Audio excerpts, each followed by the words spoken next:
बहुत समय पहले की बात है। एक राजा थे जिनका नाम द्रुपद था। उन्हें एक ऐसी पुत्री चाहिए थी जो बहुत शक्तिशाली हो। उन्होंने एक महान यज्ञ किया।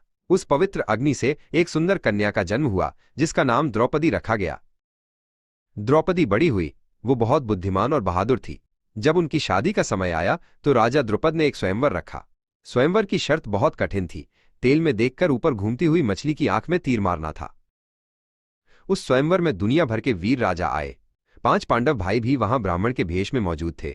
जब बड़े बड़े योद्धा हार गए तो अर्जुन, जो पांडवों में सर्वश्रेष्ठ धनुर्धर थे, आगे आए।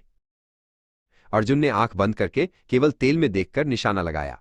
टंग की आवाज हुई और तीर सीधे मछली की आंख में लगा। स्वयंवर जीत लिया गया। द्रौपदी ने प्रसन्न होकर अर्जुन के गले में वरमाला डाल दी। अर्जुन द्रौपदी को लेकर अपने निवास पर पहुंचे जहां उनकी मां कुंती और बाकी भाई उनका इंतजार कर रहे थे। अर्जुन ने दरवाजे से ही आवाज लगाई, मां, देखो, आज हम भिक्षा में क्या लाए हैं।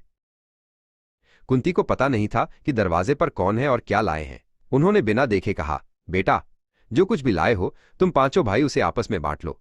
कुंती का वचन कभी खाली नहीं जाता था और अब वो एक बड़ी दुविधा में थी। राजा द्रुपद और उनके पुत्र भी वहां आए। वे क्रोधित थे। एक स्त्री के 5 पति कैसे हो सकते हैं? ये तो धर्म के विरुद्ध है, द्रुपद ने कहा। लेकिन कुंती के वचन को तोड़ा नहीं जा सकता था।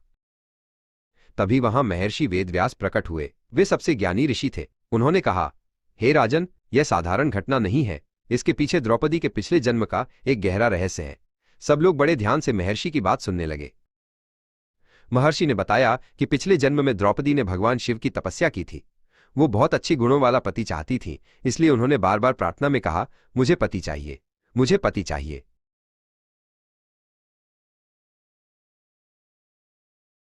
भगवान शिव ने कहा, तुमने 5 बार पति चाहिए कहा है, इसलिए अगले जन्म में तुम्हें एक ही शरीर में 5 पतियों का सुख प्राप्त होगा, जिनमें सभी 5 गुण होंगे। इस तरह कुंती का वचन भी पूरा हुआ और द्रौपदी का भाग्य भी। 5 पांडव द्रौपदी के पति बने